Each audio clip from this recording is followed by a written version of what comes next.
የኢትዮጵያ መንግስት በ4 ዓመት ውስጥ ብቻ ከ7,000 በላይ ግጭቶችን አካሂዷል ተባለ። ከነዚህም መካከል ከግማሽ በላይ የሚሆኑት በአማራ ክልል በፋኖና በመንግስት የጸጥታ ኃይሎች ብቻ የተካሄዱ ናቸው ተብሏል። ይህ የግጭት አውድም በሚቀጥሉት ዓመታት በመንግስት በኩል ተጠናክሮ ሊቀጥል ይችላል ተብሏል። በቀዳሚነት ታደምጡታላችሁ። ትግራይን ከኢትዮጵያ ገንጥለን ሀገር እናደርጋታለን በሚለው አነጋጋሪ አቋማቸው የሚታወቁት ሜጀር ጀነራል ክንፈ ዳኛው ዛሬም በሌላ የመገንጠል ሀሳብ ብቅ ብለዋል። ሜጀር ጀነራል ክንፈ ዳኛው ትግራይን ከኢትዮጵያ ለመገንጠል ጊዜው አሁን ነው ሲሉም ተደምጠዋል። ጀነራሉ የትግራይ ህዝብ የኤርትራን ፈለግ መከተል እንዳለበትም በጥብቅ አሳስበዋል። ዝርዝር ጉዳዮችን አካተን ይዘናል።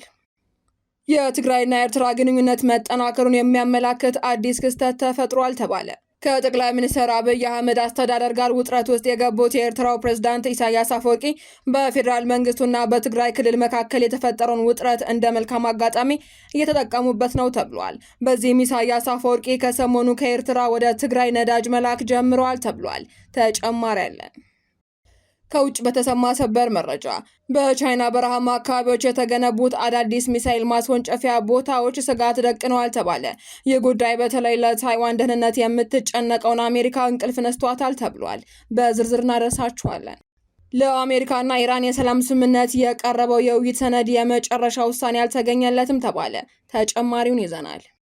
የተከበራችሁ ቻናላችን ቤተሰቦች ዝርዝር መረጃዎችን ከመመልከታችሁ በፊት ቪዲዮውን ላይክ በማድረግ ማድመጥ እንድትጀምሩ በአክብሮት እየጋበዝን በቀጥታ ወደ መረጃዎች ተሸጋገርን። በቅድሚያ በኢትዮጵያ በ4 ዓመት ውስጥ 7,400 ግጭቶች መከሰታቸው ተገለጸ።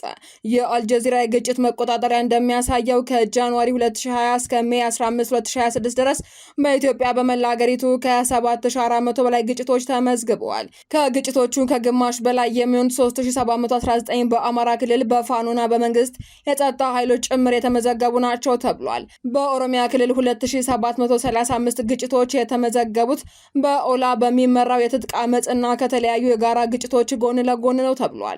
ሌሎች ክልሎችም አለመረጋጋት አጋጥሟቸዋል። በትግራይ ክልል 262 ግጭቶች ሲመዘገቡ በምዕራብ ጋምቤላ ክልል ደግሞ 144 ግጭቶች ተመዝግበዋል ነው የተባለው።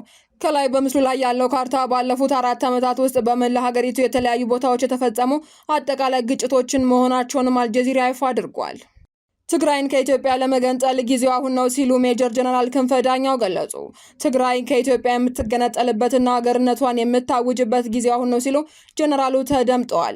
ከዓመታት በፊት በሜቴክ ተቋም ውስጥ በቢሊየን የሚቆጠር ገንዘብ በመዝረፍ ታስረው የነበሩትና በሸዋ ስንዴ የማትለምንን አገር ትግራይን እንፈጥራለን በሚለው ንግግራቸው የሚታወሱት ጀነራል ክንፈ ዳኛው ዛሬም ስለ ትግራይ አገር መሆን እያቀነቀኑ ተከስተዋል።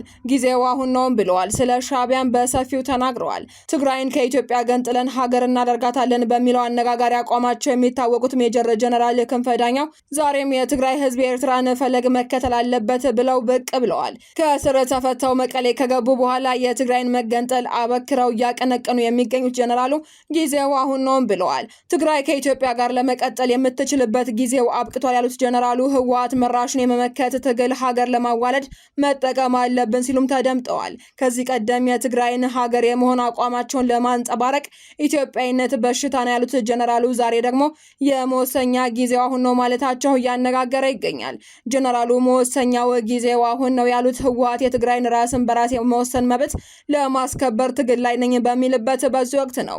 ጀነራሉ የኤርትራ ነጻ አገር መሆን ለትግራይ ምሳሌ መሆን እንዳለበትም ሲናገሩ ተደምጠዋል። ሻዕቢያ ደርግን ታግሎ የኤርትራን ህዝብ ነጻ አውጥቷል ሲሉ የሚቀጥሉት ጀነራሉ አሁንም በደብረጽዮን ገብረ ሚካኤል የሚመራው ቡድን የትግራይን ሀገርነት ማረጋገጥ አለበት በሚል ይመክራሉ። የኤርትራ ነጻነት ወይንስ ባርነት የሚለውን ህዝበ ውሳኔ የሻዕቢያ ትግል ውጤት መሆኑን ገልጸው ትግራይን በተመሳሳይ መንገድ ራሷን ነጻ ለማውጣት መወሰን አለባት የሚል ጥሪ አቅርበዋል።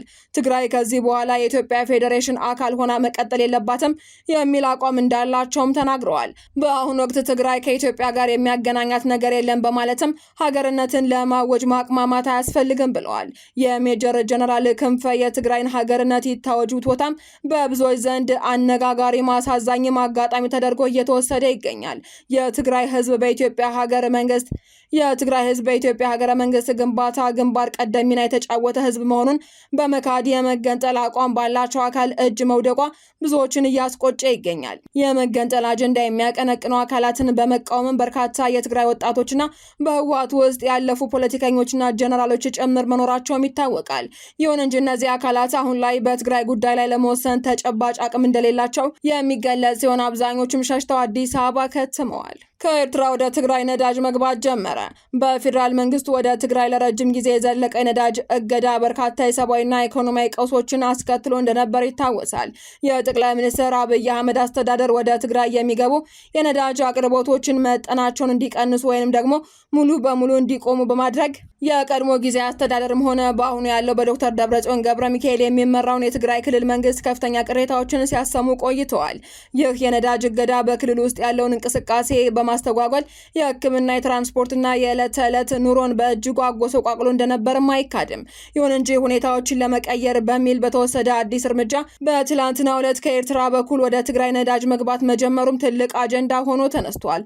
አሁን እየወጡ ያሉ መረጃዎች እንደሚያመላክቱት ከሆነ ነዳጅ ከአሰብ ወደብ ተነስቶ አዲ ዳውሮ ወደ ተባለች የትግራይና የኤርትራ ድንበር ከተማ የገባ ሲሆን ከዚያም ወደ ሌሎች ትግራይ ክልል ከተሞች መሸጋገር ጀምሯል ተብሏል። ይህ አዲስ የነዳጅ መስመርም ለክልሉ እፎይታን እንደሚሰጥና የዕለት ተዕለት እንቅስቃሴዎችንም እንደሚያቀላጥፍ ይጠበቃል። ከውጭ በተሰማ ሰበር መረጃ በቻይና በረሃማ አካባቢዎች የተገነቡት አዳዲስ ሚሳኤል ማስወንጨፊያዎች ስጋት ደቅነዋል ተባለ። በቅርቡ ይፋ የሆነው የሳተላይት ምስሎች ቻይና በሩቅ በረሃማ አካባቢዎች ላይ ከ80 በላይ አዳዲስ የገጽ ለገጽ የሚሳኤል ማስወንጨፊያ ጣቢያዎችን እየገነባች መሆኑን አሳይቷል። ይህ ግዙፍ ግንባታ ቀደም ሲል በአካባቢው ከነበሩ የኒውክሌር ሚሳኤል ከመሬት በታች ማከማቻዎች አቅራቢያ እየተከናወነ መሆኑ ደግሞ የአሜሪካንና ዓለም አቀፍ የደህንነት ተንታኞችን በእጅጉ አስቆጥቷል። የሳተላይት መረጃዎችን በቅርበት የሚከታተሉ ወታደራዊ ተመራማሪዎች እንደሚሉት ከሆነ የስትራቴጂካዊ እርምጃ ቻይና ያላትን የኒውክሌር አቅምና የማስወንጨፍ ፍጥነት በአጭር ጊዜ ውስጥ ለማሳደግ ያለመ ነው። ግንባታው የተከናወነበት መልክዓ ምድራዊ አቀማመጥ ሚሳኤሎች ከጠላት ጥቃት በቀላሉ እንዳይጋለጡና አስቀድሞም ለመከላከል አስቸጋሪ በሆነ መልኩ የተቀየሰ መሆኑ ተገልጿል። ይህ አዲስ የሳተላይት ምስል ይፋ መሆኑ በቤጂንግና በዋሽንግተን መካከል ያለውን ወታደራዊ የኃይል ሚዛን ፉክክር ይበልጥ እንደሚያፋፍመው ተገምቷል። በተለይ ቻይና በፓሲፊክ ውቅያኖስና በታይዋን የባህር ወሽመጥ ላይ ያላትን ወታደራዊ ተጽዕኖ ለማጠናከር በምታደርገው ጥረት ላይ ተጨማሪ አቅም የሚፈጥርላት መሆኑንም የፖለቲካ ተንታኞች እየገለጹ ይገኛሉ። በመጨረሻም ለአሜሪካና ኢራን የሰላም ስምምነት የቀረበው የውይይት ሰነድ የመጨረሻ ውሳኔ ሳይገኝለት ቀረ።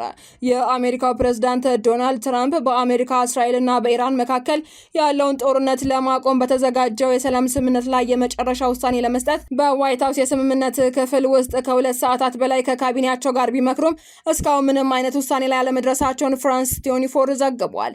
ትራምፕ በሰጡት መግለጫ ኢራን የሆርሙዝን ባህረ ሰላጤ ለትራፊክ ክፍት እንድታደርግና የኒውክሌር የበለጸገ ዩራኒየም እንድታጠፋ የጠየቁ ቢሆንም የኢራኑ የውጭ ጉዳይ ሚኒስቴር ቃል አቀባይ እስማኤል ባቂያ ግን የግዴታ ቋንቋን ከተጠቀሙ 47 ዓመታት ማለፋቸውን በመግለጽም እስካሁን ምንም አይነት የመጨረሻ ስምምነት ላይ አለመደረሱን አስታውቀዋል።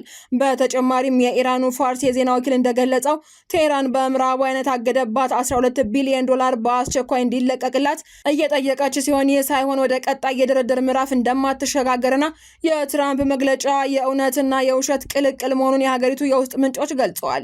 ይህ በእንዲህ እንዳለ በእስራኤልና በሊባኖስ መካከል ያለው ውጊያ ይበልጥ ተጠናክሮ የቀጠለ ሲሆን የእስራኤሉ ጠቅላይ ሚኒስትር ቤንያሚን ኔታንያሁ ጦራቸው ከሊባኖስ ድንበር 30 ኪሎ ሜትር ርቆ የሚገኘውን የሊታኒ ወንዝ ተሻግሮ የሂዝቦላን ይዞታዎች እየመታ መሆኑንም በይፋ አረጋግጠዋል። ዜናዎቻችን አበቃን። በሰላም ቆዩን።